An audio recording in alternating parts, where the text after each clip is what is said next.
Proyektong magtutulay sana sa mga residente papuntang paaralan at magagamit sa paghahanap buhay. Pero sira-sira at hindi naligtas daanan. Sa bayan ng Mercedes, Camarines Norte, nakuna ng video ang pagtawid ng mga estudyante habang rumaragasa ang tubig sa ilog. Ilang sandali pa, makikitang nawalan ng balanse ang dalawang mag-aaral at mabilis silang tinangay ng tubig. Ay, Diyos ko! May tulo! Sumunod namang inanod ang isa pang bata. Yung tulo! Bilis! Diyos ko! Ay, bilis! Sa kalayuan, halos hindi na makita ang tatlong mag-aaral sa lakas ng agos. Bilis! May tulo, Diyos ko! Malakas na po yung agos, nadala na po sila hanggang doon na po. Dire-diretso, doon na po sila nakuha sa parting yun. Ang hanging bridge na ito sa San Miguel, Bulacan, buwis buhay ding tinatawid ng mga estudyante tulad ni Christine Joy sa tuwing malakas ang agos ng tubig sa ilog. Sila-sira na po. Hindi din po kami dumadaan sa gilid. Hahawak po kami doon sa may hawakan. Nakakapit po, tapos po lalakad. Isang maling hakbang, pwede siyang mahulog sa malalim at rumaragasang tubig. And syempre, nag-aalala din po kasi gamit, baka po tangay ng ilog. Sa muling pagbisita ng Reporter's Notebook sa mga tulay, ano ang aming madaratnan? Hinaing naming pagkatagal-tagal na, nagkaroon ma'am ng kasagutan, nagawan ma'am ng paraan.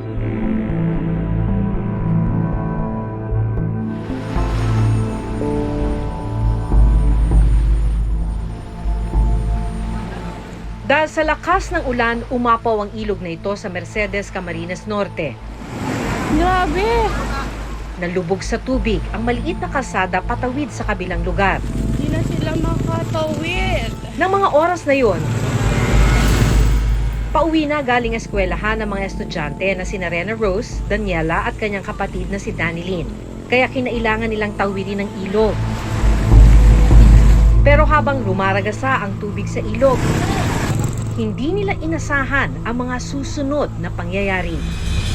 Mabilis na tinangay ng ilog sina Rena Rose at Daniela. Ay, Diyos ko! May tulo! Sumunod namang inanod ng tubig si Danilyn. Yung tulo! Bilis! Bilis! Diyos ko! Ay, bilis! Bilis!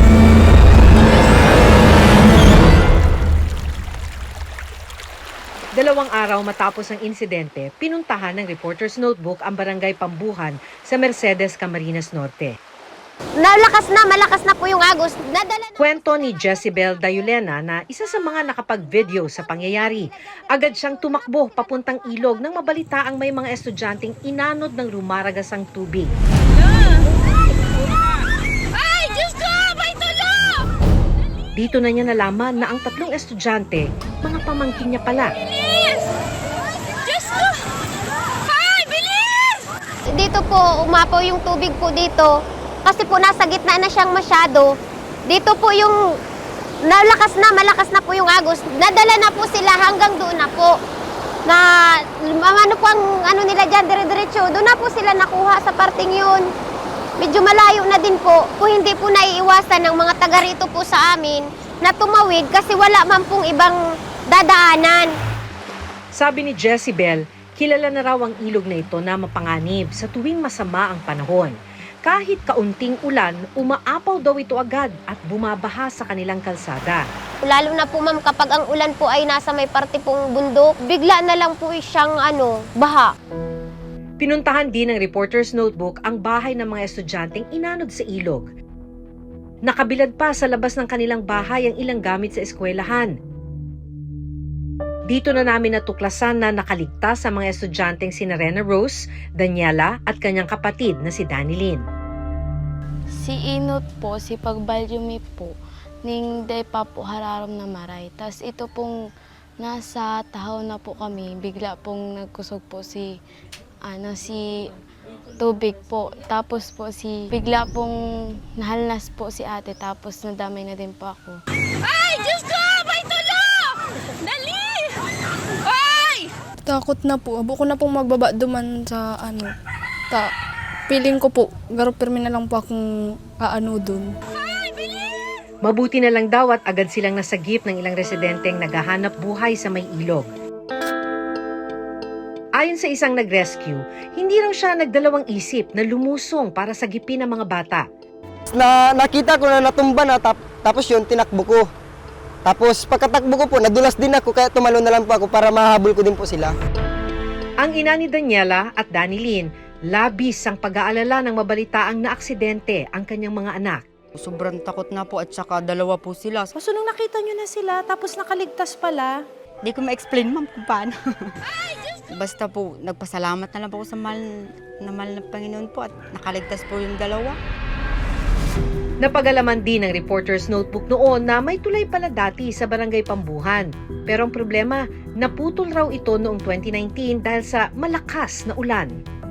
Simula noon, hindi na raw nagkaroon ng ligtas na tawiran ng mga residente sa tuwing umaapaw ang ilog. Ito po yung pinagawa nung dati na tulay. Daanan lang po yan ng tao hanggang doon po yan.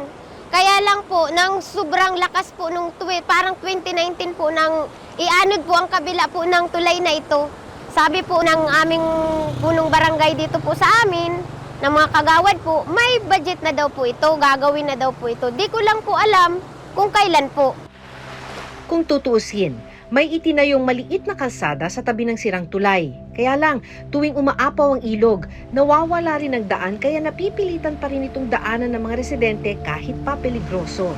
Hoy! Yung tulo! Bilis! Matagal na talaga yung problemang tulay na yan. Lagi na lang pangako, nakakailang eleksyon na po, laging pangakong ganyan. Iintay pa po atang may mangyari ulit. Ito pa rin naman sana, ma'am, para hindi na maulit na maaksidente, mangyari ulit po itong aksidenteng to. Wala na pong magsunod, sana.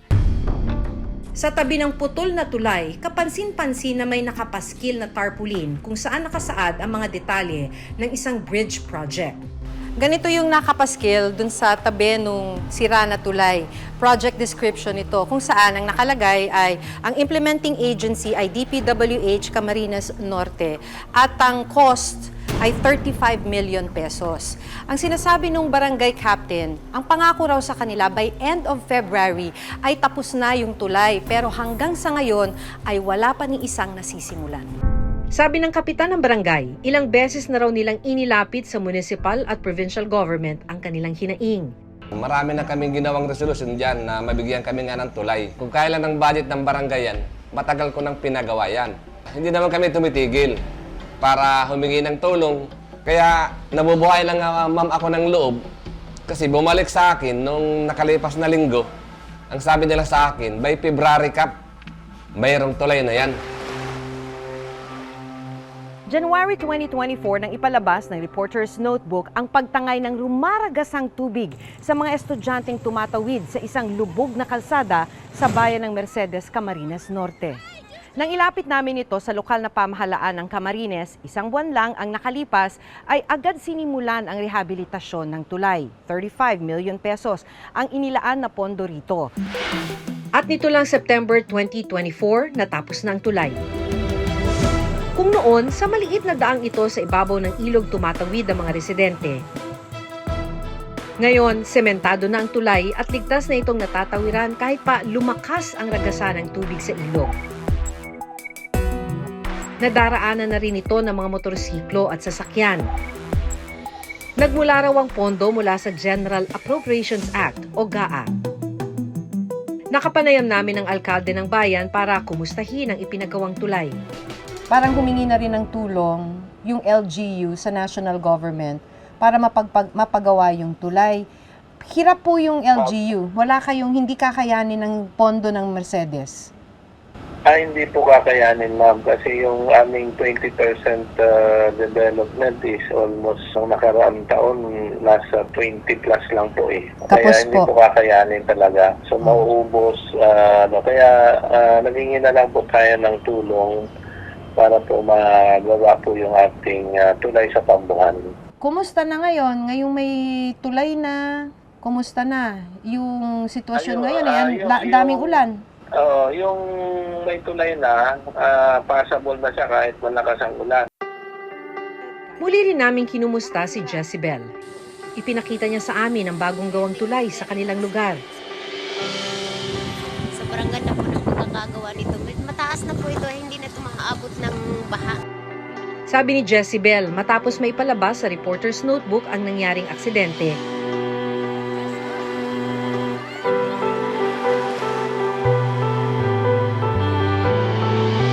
Agad daw na tumugon ang kanilang lokal na pamahalaan. Napabilis yung pagkakaroon ng tulay. Sobrang saya ko, ma'am, Okay Ay, naman, opo, happy rin nang ako para maano sa po yan. inyo. So Opo. masaya din yung mga residente. Mabilis. Opo, lalo na po ngayon, ma'am, na tag-ulan. Halos sunod-sunod po ang baha dito sa amin. Kung wala po, ma'am, yung tulay namin, hindi po kami talaga makakatawid. So ngayon, kahit na rumaragasa yung tubig, tumataas yung tubig, parang ligtas na ang nakakatawid.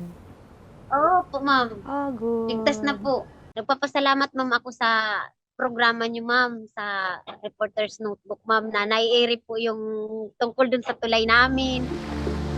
Laking pasasalamat ni na Jezebel dahil ang dekada na raw nilang problema, sa wakas, nasolusyonan na. Kaya nang mai-air, ma'am, yun, doon na, ma'am, nagkaroon ng hinaing naming pagkatagal-tagal na, nagkaroon, ma'am, ng kasagutan, nagawan, ma'am, ng paraan.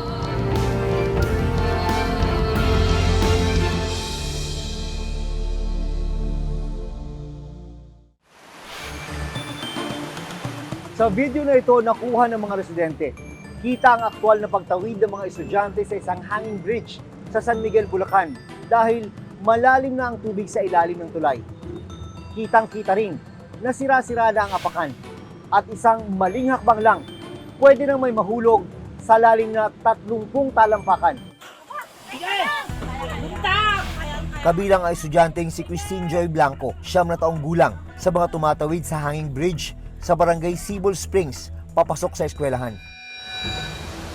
Dahil tagpi-tagpi ang tapakan, dahan-dahan at lakas loob niyang tinatawid ang hanging bridge.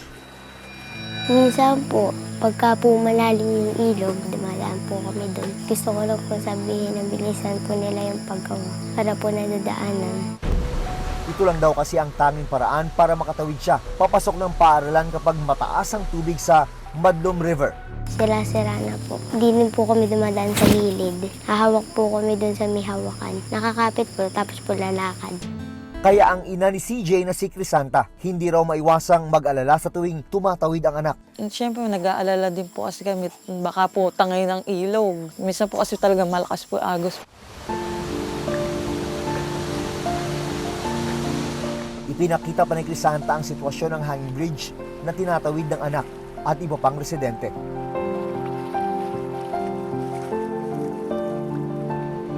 Ito po yung part na siwang-siwang na po. Magalaw na po siya. Bababa po tayo sa hagdan.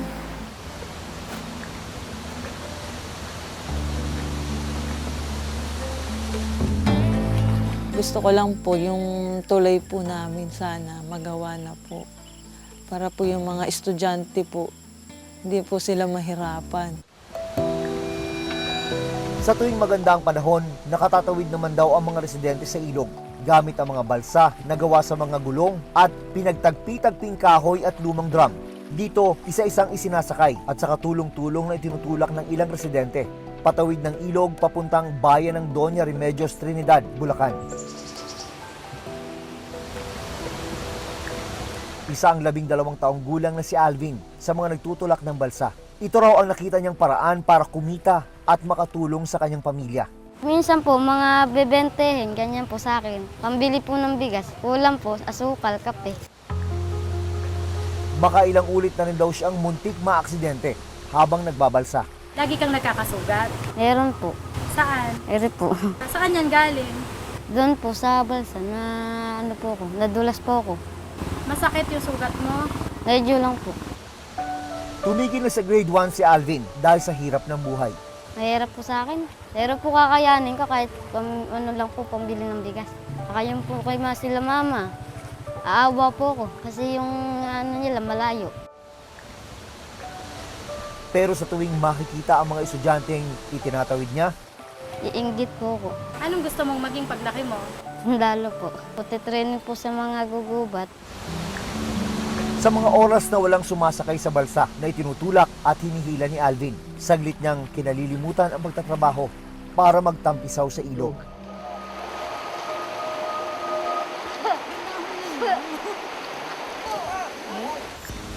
Pagpatak ng alas 5 ng hapon, oras na ng uwian ni na CJ. Sa balsa ni Alvin siya sasakay para makatawid ng ilog.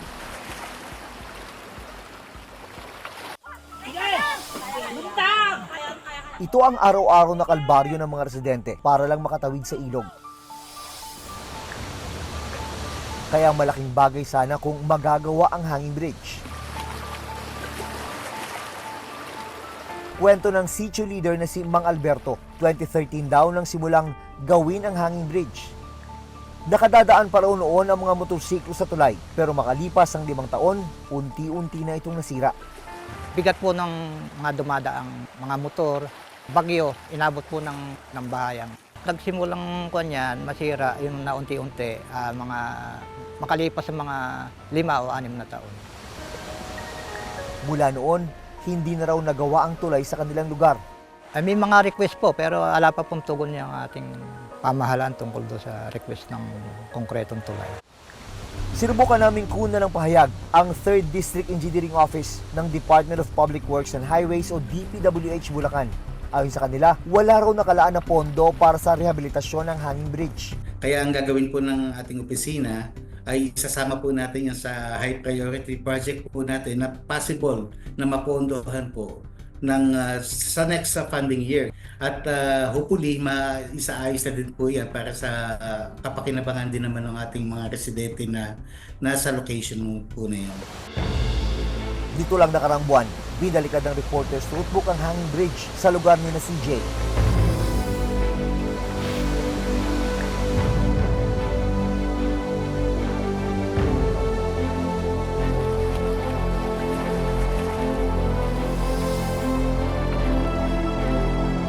Ito na ngayon ang hanging bridge, hindi na tagpi-tagpi at maayos ang natatawiran ng mga residente, lalo na ng mga estudyante papasok ng eskwelahan. Agad na ipinakita sa amin ni Crisanta ang bagong gawang hanging bridge. Yung tulay po kasi noon, puro ito pong gawi po na to, sira po talaga siya. Pag gawin nyo naman po doon sa may siwang-siwang na po siya na naka-slide po, patagilid na po siya. Ngayon po, yung tulay po namin, bago na po. Kumbaga sa kuwan po, yung safe na po siyang daanan. Tabi-tabi na po yung mga bakal. Safe na po siyang tungtungan.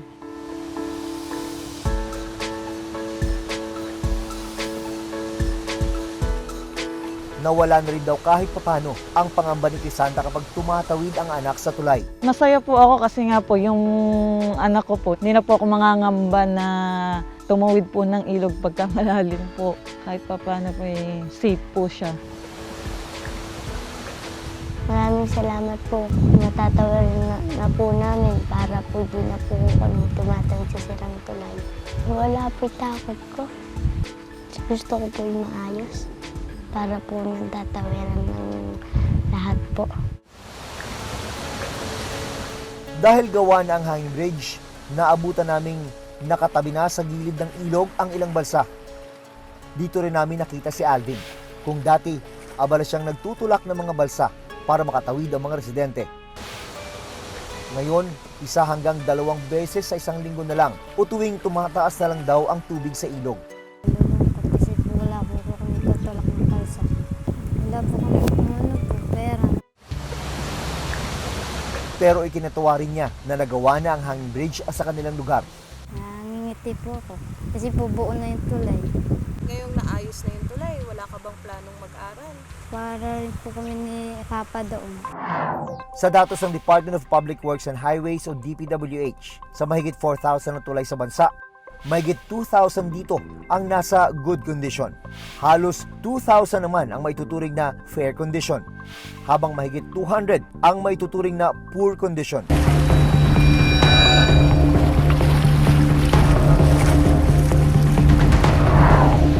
Sa report na inilabas din ng DPWH nito lang nakarang taon, mahigit 1,200 bridge projects na raw ang nakumpleto mula 2022 hanggang 2024. Kabilang narito ang 335 na national bridge widening, pagpapatayo ng 45 national bridges, 204 national bridge rehabilitation o major repair, 68 national bridge replacement projects, 202 national bridge retrofitting and strengthening projects o pagpapatibay ng tulay, at 409 na local bridge projects.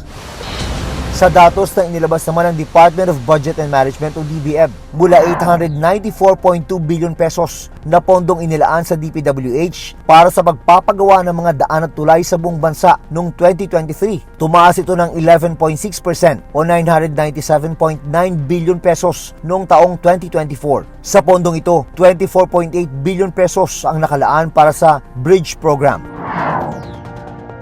Bumaba naman sa 900 billion pesos ang budget para sa taong 2025. DPWH is requesting a budget of nearly 900 billion pesos, which will support our infrastructure programs, priority projects, because we want to invest in the maintenance of national bridges to make sure of the reliability and structural integrity of this vital infrastructure.